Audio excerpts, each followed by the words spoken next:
Encrid has returned to the border guard. Most soldiers have lost their discipline, only doing their menial tasks. But he cannot do the same, as he has many fights to think about, and many skills to hone. Suddenly, a soldier comes to him and asks if he could teach him, introducing himself as Paul, a lower-ranked soldier. Encrid had seen him around from time to time. He continued training just like him. He's pretty diligent and seems rather familiar. Encrid asks why him. He never taught anyone, and he can't give any good pointers. Paul didn't care about that. He just wanted him to be his teacher, and the determination on his face said so too. Encrid, seeing his eyes filled with passion, couldn't just ignore him, as he was reminded of himself. He tells him to come, as he will at least fight against him. Ragna, who is basically sleepwalking, hears Encrid fighting and pops out, seeing that he's actually training someone. He should be able to teach decently, considering he had the best teacher in the land. That would be him, but it seems like he forgot some of the basics too, so he should remind him later. Encrid continues to fight against Paul, thinking about something an instructor told him long ago. To improve oneself, they must know where they are. After seeing his platoon, who are all so much better than he is, he's finally facing someone worse than him. And now he can see where he currently stands and what he needs to work on the most. He was too focused on flashy skills for a while now, so he needs to go back to the basics and make sure they are mastered. Ragna sees him using the textbook form that he taught him. It seems that he realized the thing about the basics too.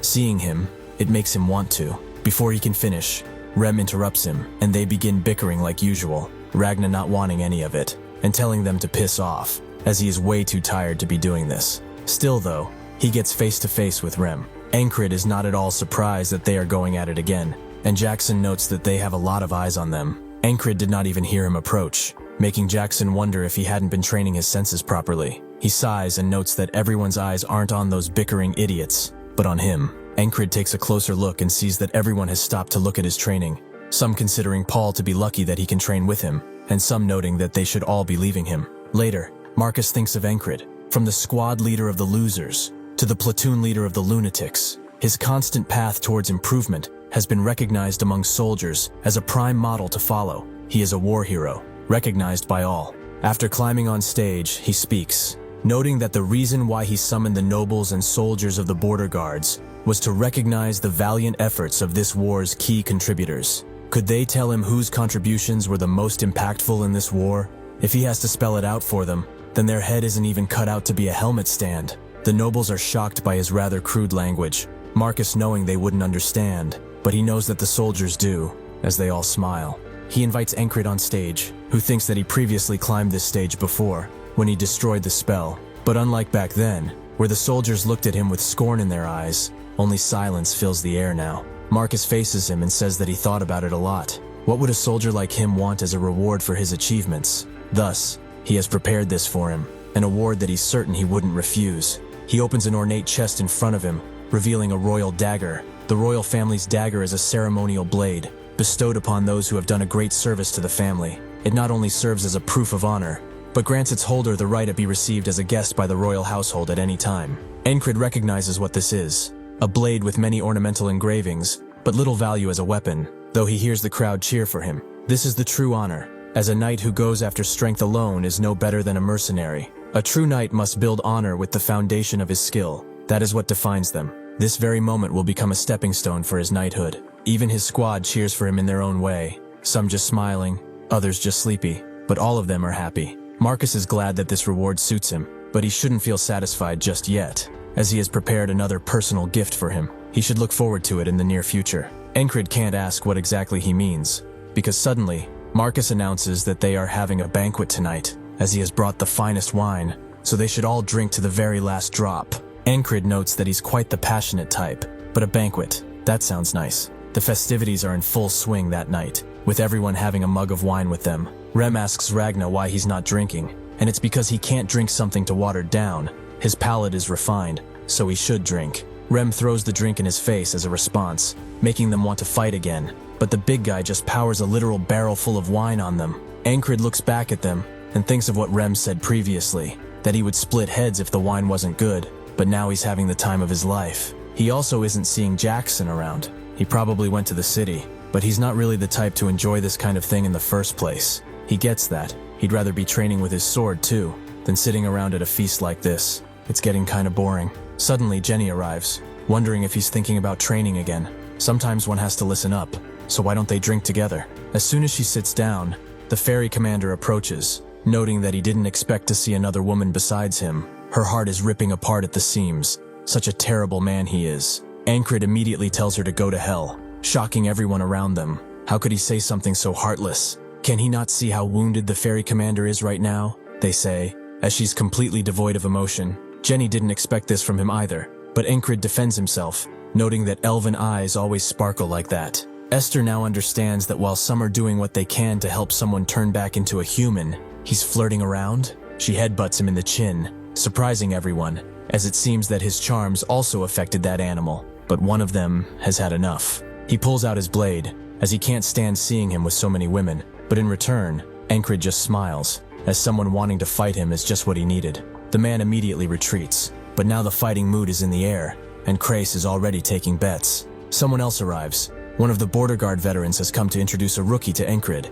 as he wanted to meet him. As they talk, the recruit stares at the ferry commander, seemingly smitten by her beauty, but she tells them that they came at the wrong time, as Encrid has his eyes on just sparring now. After the fight is done, Encrid thinks that this is nowhere near enough. Once he starts, he just wants more and more fighting. If he's to fight, it would rather be with someone stronger. He stares at everyone, but they are seemingly refusing to duel with him, making him wonder why. So Krace informs him that not everyone is as crazy as he is. Andrew, however, would like to take up that challenge, as this is how he's going to prove himself. Everyone stops whatever they are doing to see Andrew approaching Encrid, as through him, he has learned what it truly means to never give up. He dreamed of reviving his family name as it was his mother's dying wish, but knowing his own shortcomings made him anxious and impatient. For someone like him, the commander who runs straight towards his goal with no rest is both a role model and someone he respects deeply. That is why he, Andrew Gardner, requests a duel with Encrid. He too has trained, so he will not fall behind, and show him that here and now. The wind blows gently, Encrid thinking that the spring breeze carries mana and announces a new beginning. Truly, this is the perfect night to fight. He accepts Andrew's challenge and will face him with everything he has. As they fight, Encrid mentions the day they met, where he said that someone can only take his command if they best him. Andrew asks why he's bringing up his embarrassing phase from the past, and Encrid confirms that it is the past as he swings his blade away.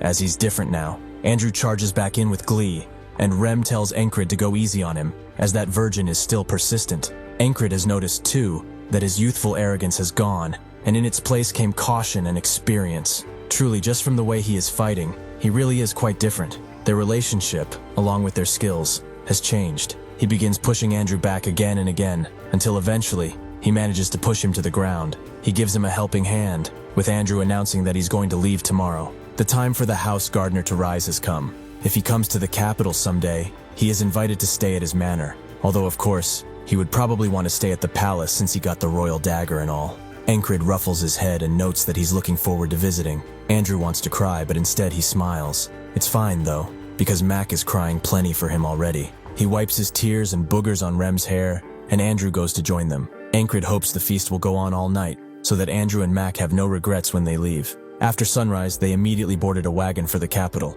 They were both a mess, having suffered the entire lunatic platoon all night, but he will be a patriarch noble the next time they meet, so sending him off like this wasn't that bad. Even though they just feasted last night, he will not just skip a morning of training. This is his own promise to himself, and it's only natural in his path to becoming a knight. Marcus arrives expecting him to be here, and Encrid looks at him, but he sees someone behind him, a frog, and what seems to be a knight. Marcus notes that this is the present he prepared for him, and suddenly the knight gets into position. Encrid notices, and the knight teleports right to him, but Encrid manages to block, surprising both the frog and the knight. They are impressed, so they decide to see what he can do. They let out a bunch of faint attacks, but Encrid can feel each and every one of them on his skin. His thighs being stabbed, his arms being dismembered, his head being decapitated. All of these blades that they are throwing out are all telling him the same thing. If he stands back, he will live, but if he keeps pushing forward, he will die. Encrid has seen death many times already, so he chooses that. He will no longer let his dreams be just dreams, even if he has to die 1,000,000 times. If he can just make a single step, then that's fine.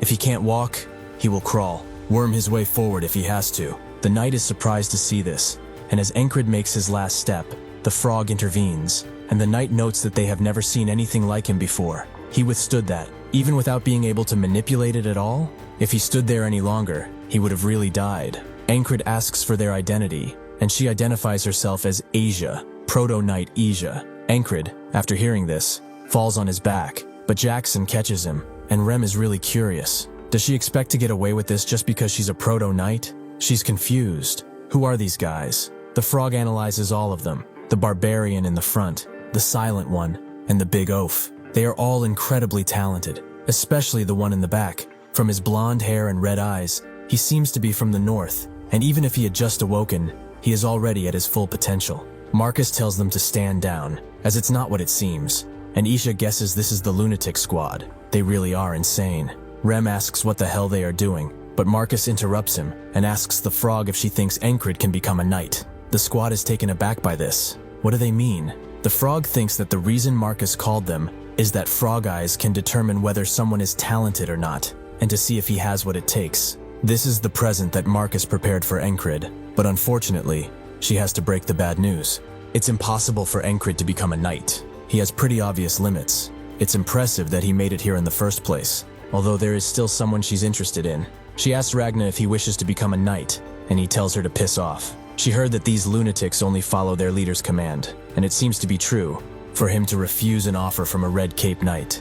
Asia notes to Marcus that she did him a favor and decides to leave, but the frog would like to stay a while. She speaks with Marcus about her lodgings, and Asia knows it's about that blonde guy. Frogs, they only care about what interests them and nothing else. But still, that guy is pretty good. Encrid withstood her aura and even took a step. She had never seen anyone do that, especially the step. He would be a monster if he realizes this power, but if it was that easy, anyone would become a knight. Encrid's old friends saw all this. He was just keeping guard when he heard a noise and decided to investigate, but he certainly didn't expect something like this. He knows that Encrid dreams of becoming a knight. He has never hidden this, so everyone in their battalion knows about it. That is what troubles him. He stood tall all this time, no matter what other people said, but for someone who reached his dream to consider it impossible for him, even if it's Encrid, that's extremely harsh. He goes to their cabin, and Rem opens up, asking what he wants. Before he can say, he notices the frog is right next to Encrid, who excuses herself, and Rem doesn't really care, as she does not harm. He wonders why they are all acting like this is completely normal. The dream of their leader, who they all follow like dogs, just got shattered. He could be devastated completely. Encrid wakes up, and Rem immediately tells him that they said he has no chance at becoming a knight. He keeps screaming it again and again, and Encrid just says, "Really?" The friend pushes Rem away and tries to tell him that he will be fine. But Encrid doesn't understand the worry. He decides to go train, as he doesn't have time, and he missed his morning routine because he passed out. With Encrid out, Ragna wakes up too and decides to leave, with the frog finding this very fun. The friend wonders why he's acting completely okay, and Rem tells him it's because he's stubborn. Even if a knight said those same words the frog did right in his face, he wouldn't care at all. He's persistent to say the least. Now he understands no defeat means no despair, and no giving up. That is why he will not be talked out of anything. He decides to go and train too, as he will not lose to Encrid. As he does his push-ups, he thinks on the power of a proto-knight, that illusion of blade specifically. It wasn't any regular old murder intent. That was different. The frog detects his curiosity and asks if he would like to know. Encrid wants to know about intimidation.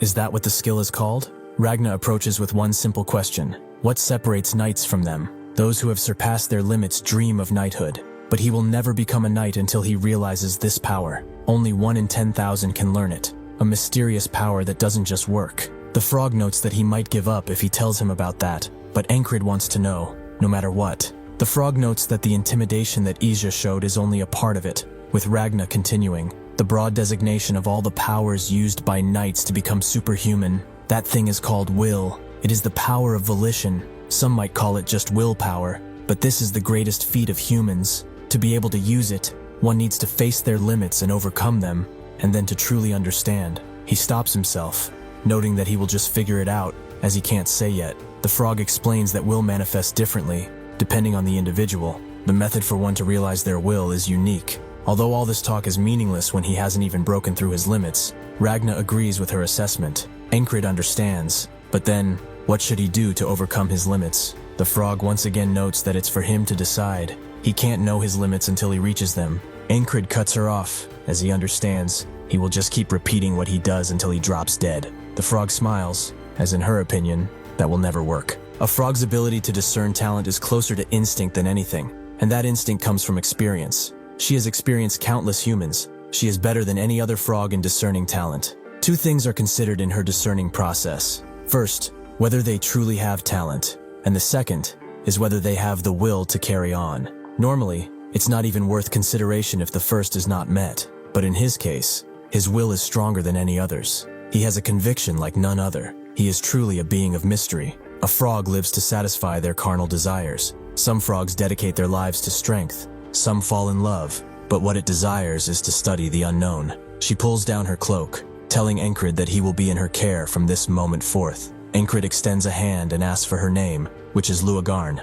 That night, as they dine in the hall, everyone's attention is drawn towards the mysterious frog that is dining with the lunatics. Out of all the people here, the friend notes that she decided to stay here, and the others immediately swarm him with questions, to the point where only that side of the mess hall becomes occupied. Rem notes that they are uncultured, but Jackson doesn't really want to hear that from him. They immediately begin sparring, with Krace noting that they are both uncultured ones. Luagarn has assessed all of their talents, and in truth, they are all insanely talented, having surpassed their limits long ago. If they realized their will, they would have all become knights. But that also requires luck. Jenny asks Encrid if he shouldn't stop them, but he notes that it's fine, making her ask if he's blind.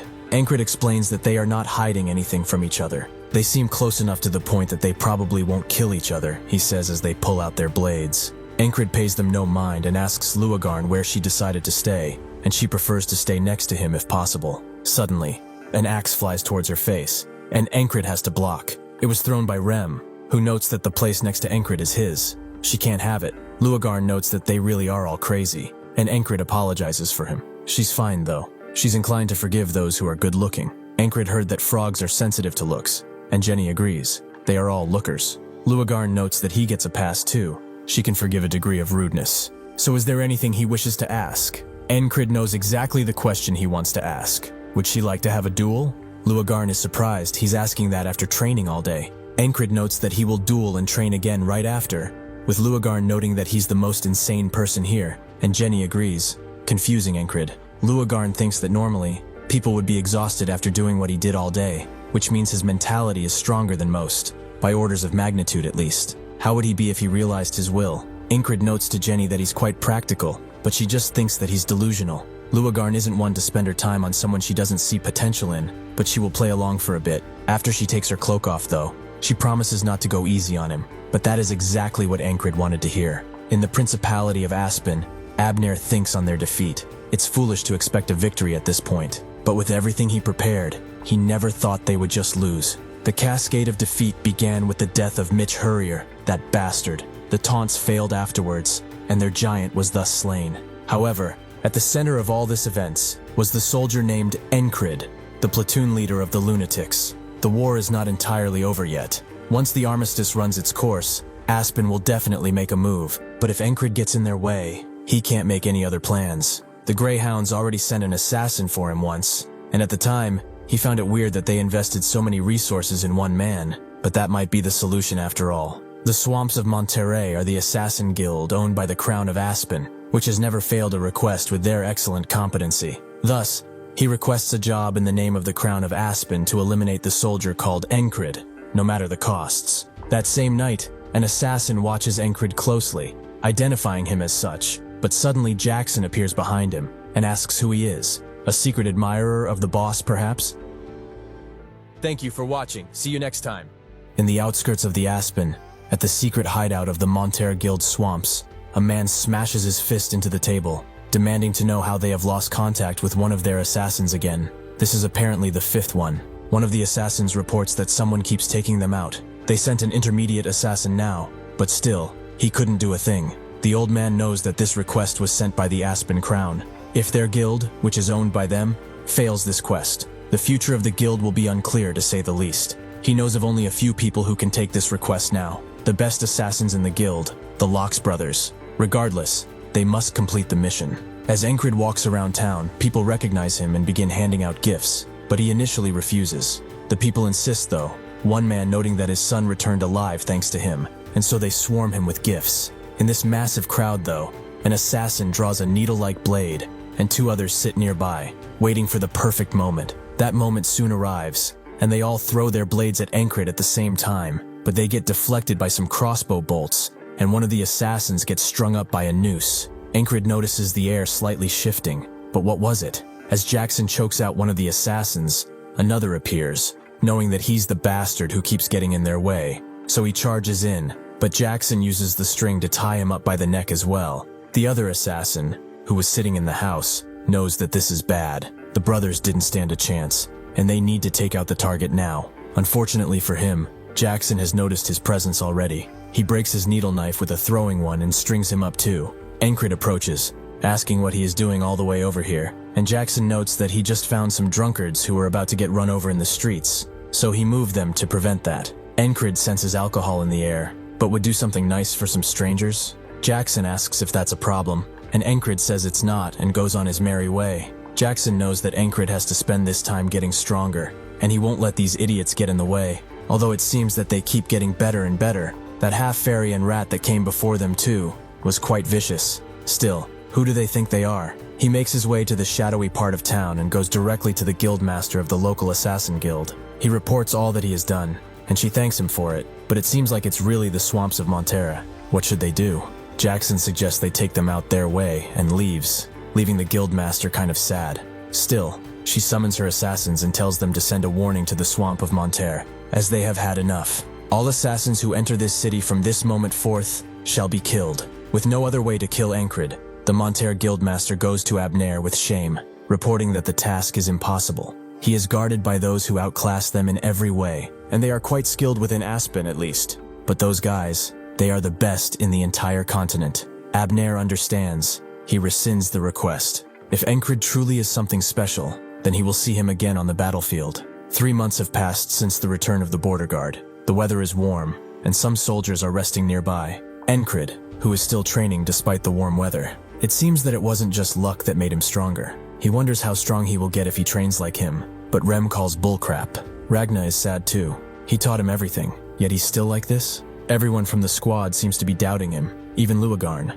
Was she mistaken? It's not that. He's just as untalented as she first thought, and she admits it to his face that he's in a slump.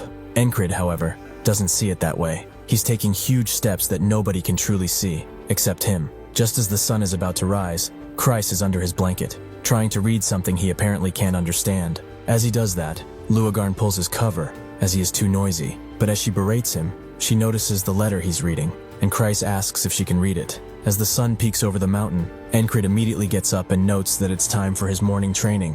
As he does that, everyone watches, with the consensus being that he's not improving at all. Jackson notes that he probably knows he's in a slump too, but why does he not seem bothered at all? Rem is really curious about this. What is he really thinking? After finishing his training, Marcus calls for him, giving him a mercenary request. Encrid reads it, to take out a colony near a frontier town. Marcus explains that things get tough outside the city at this time of year. Monsters and beasts sprout out like crazy in the summer. Once they have enough numbers and a leader rises, that pack of monsters becomes a colony, which threatens nearby towns. A large colony has been seen near a frontier town. He will give him command of the town defenses, so he will have to take care of it. Jenny comes by as he prepares to head out, but she's surprised by how much she carries on him, just like back at Crossguard. Encrid notes that it's good to be prepared, and Luagarn agrees. For such a large colony, preparation is essential. As Kreis looks at the request too, Encrid thinks about the whistle daggers. It would be cool to have more, but there is no way to get them now,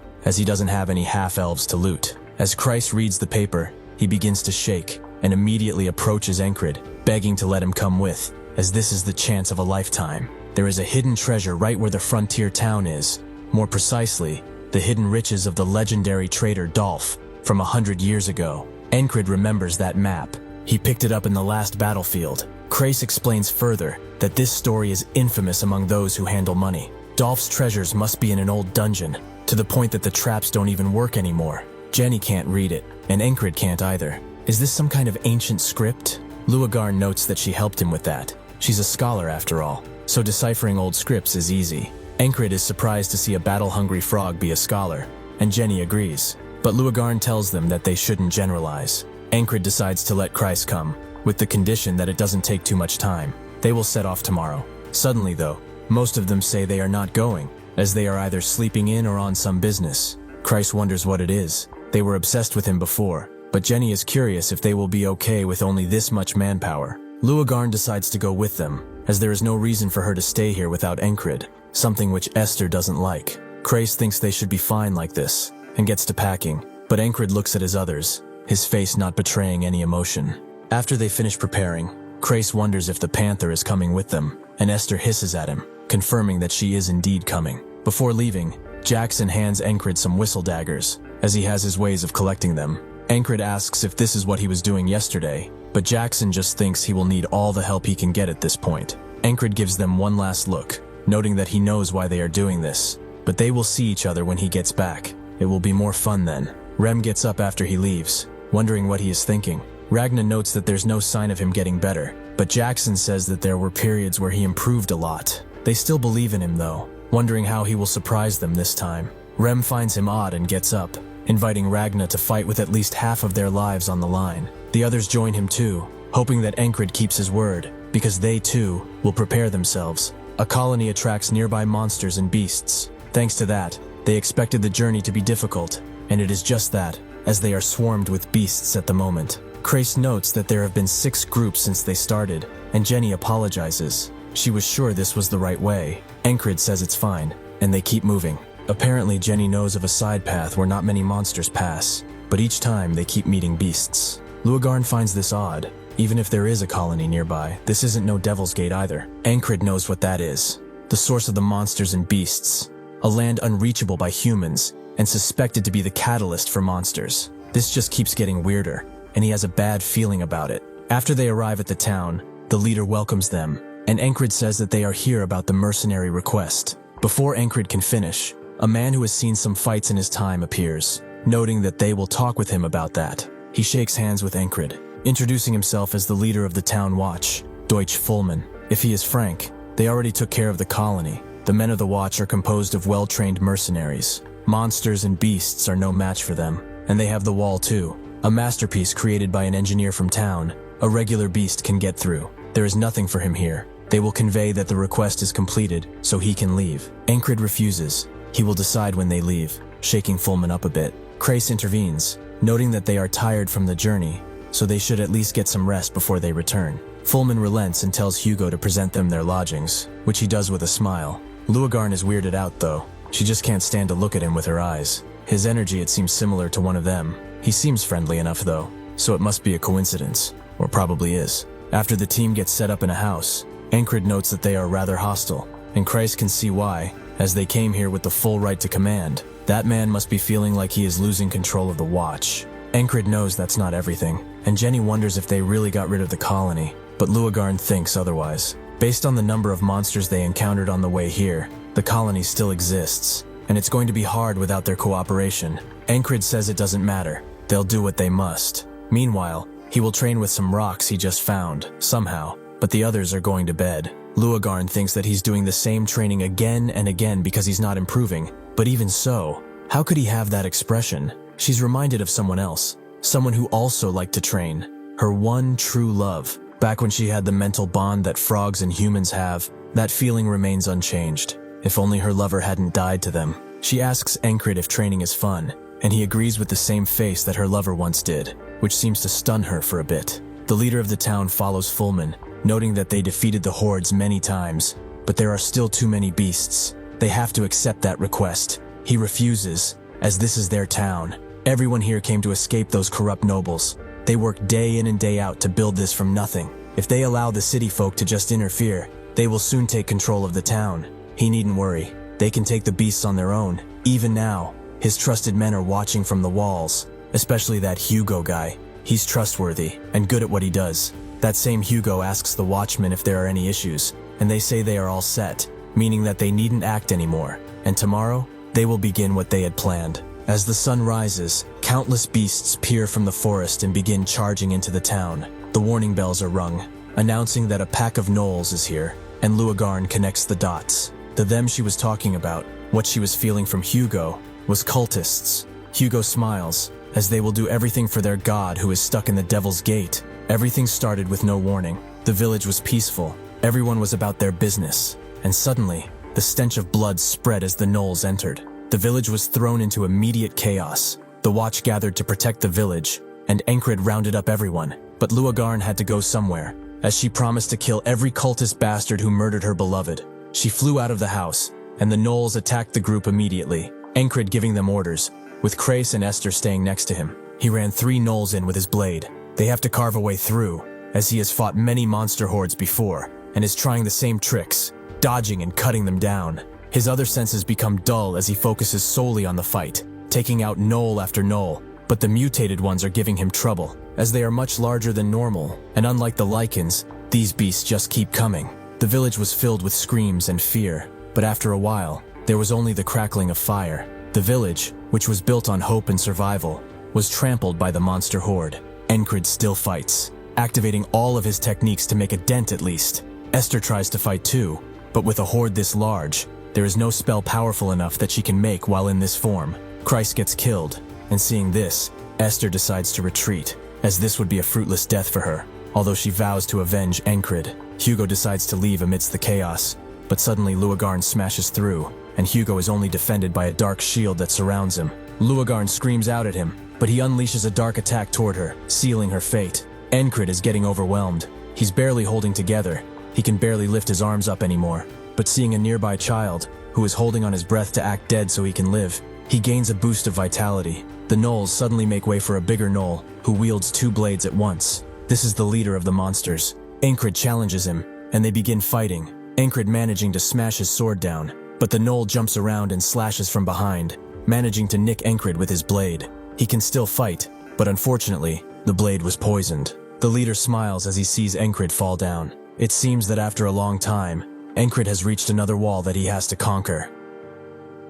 As Encrid lets out a bunch of blood, he thinks that he can't move because of the poison, but he has yet to return to the start of today. It seems the leader of the colony is enjoying watching him suffer, and that's why he hasn't finished him off. He needs to kill that bastard to kill the leader and destroy the colony. Unlike most gnolls and their short legs, he is extremely quick, and even has a poisoned blade. This means that in their battle, he cannot let this bastard hit him even once. As he wonders what he's supposed to do, he dies, and the ferryman wonders what a feeble can go against a legion of monsters. After waking up, Encrid picks up his blade and thinks that Krace probably died while he told him to stay behind, as he couldn't sense him. He sent Pin out past the walls, but she did not return, meaning she was dead. Luagarn is surprised to see him armed this early, and Encrid asks if she knows about cultists, piquing her interest. She explains that they are a bunch of lunatics. Among all the cults that are taking root in the continent, the worst is the Church of the Holy Devil Gate. They believe the Devil's Gate is their holy land,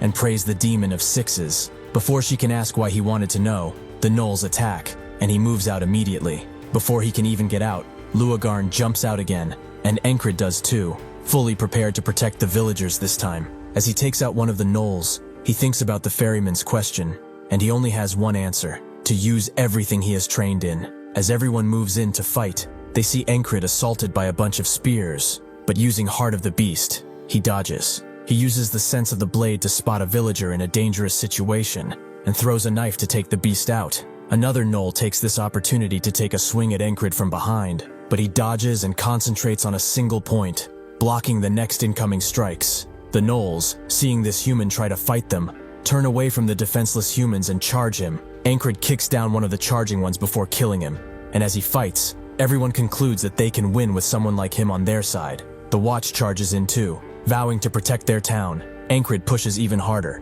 cutting up the gnolls like a blender. He sees the gnoll boss, who points his poisoned blade at him, and with his order given, an entire legion of gnolls comes once again. Encrid can hear the ferryman calling this useless, but this makes him push even harder, as he will not give up no matter what. He charges in, using the Heart of Superman to block a harsh strike that pushes him back, but he manages to push through and take down a bunch of gnolls at once. Another charges in, but Encrid swings widely, taking him and more out. He continues charging in, but one of the gnolls manages to hit him with a spear, and everyone starts to lose, one by one. They are all taken out. Encrid is forced to kneel too, knowing that this bastard was waiting for him to get injured. Even with his injury, he charges in, but the boss's blade still grazes him. This bastard seems to really enjoy watching him suffer. As everyone dies around him, as Encrid slowly fades away, his eyes are still filled with a need to fight. The third attempt comes and goes, same with the 20th and the 40th. No matter how well he fights, the leader does not appear before he's critically injured, so he thinks of getting injured earlier. Even with that, the gnoll boss has a speed that rivals a proto-knight, He cannot avoid its blade. Is there no other way? Can he truly not dodge this wall with what he has? He remembers what Jackson said, that his dodging sense is only half done. This is not about watching and dodging, but only one thing, and that is coordination. As the bell rings and he gets out, Enkrid realizes that what he has is not enough, so he must try something new. As a gnoll charges in, he dodges, but another takes his place. He remembers Jackson's word to not hesitate, but he does, and dies in the process. The next time he manages to dodge, but another takes him down with a bite. He will have to repeat it until it's ingrained in his body, and so, he begins to understand. Precise judgment, quick movement, the strength needed for all of this, and proper coordination that only occurs when all of these work together. He dodges 2 incoming strikes, but still falls. The 100 try goes, the 101 try too, but he refuses to stop. He keeps going, just a little longer, until he fully realizes his dodging sense. The others watch him in awe, especially Esther, who wonders what he is planning to achieve by taking on so many gnolls. Encrid thinks to use only the minimum amount of movement to not tire early, and predict their attacks to stay one step ahead. He dodges and dodges, until he can't anymore, and he falls again. He, however, wanted this, as his real opponent is the boss. There is a trick he's picked up after dying to the poison all the time. Instead of waiting around to die, he charges in, a much quicker death. He gets up again, looking at Luagarn, who has not changed at all, no matter the day. She chased after the cultists, and never came back. He asks if she knows about the cultists, which she notes are the greatest group of cultists on the continent, committing atrocious acts for their god. They also sacrifice humans for ritual summoning. Encrid heard rumors within the mercenary world about a salamander that spits flames from its body, that it was cultists who summoned it. Luagarn notes it's no rumor. She witnessed a summoning of that thing with her own eyes. Encrid thinks that the monsters attack at daybreak, a horde of gnolls, with countless attack patterns among them. He has kept repeating 170 times, 180, up to 190. He has learned their patterns and continued to repeat and move as his senses ordained. His choices are to dodge, block, or counter, and instinct is what drives him. His stored experiences are what give him that push. As the sun sets, again and again and again, Encrid continues surviving up until the moon actually appears. He smiles, his sweat creating a ripple today. The key to this technique is not just noticing and moving out of the way, but to tune his senses to react automatically. Finally, after 200 days, the dodging sense has become his. He meets the ferryman again, who notes that he must know all too well that bearing it isn't everything. As Encrid wakes up, he smiles, knowing that's the case. That's why he has a plan. He pulls off the sheets from Kreis and tells them to all get up, telling Pin and Esther to move out with him. He also needs Kreis to do something important.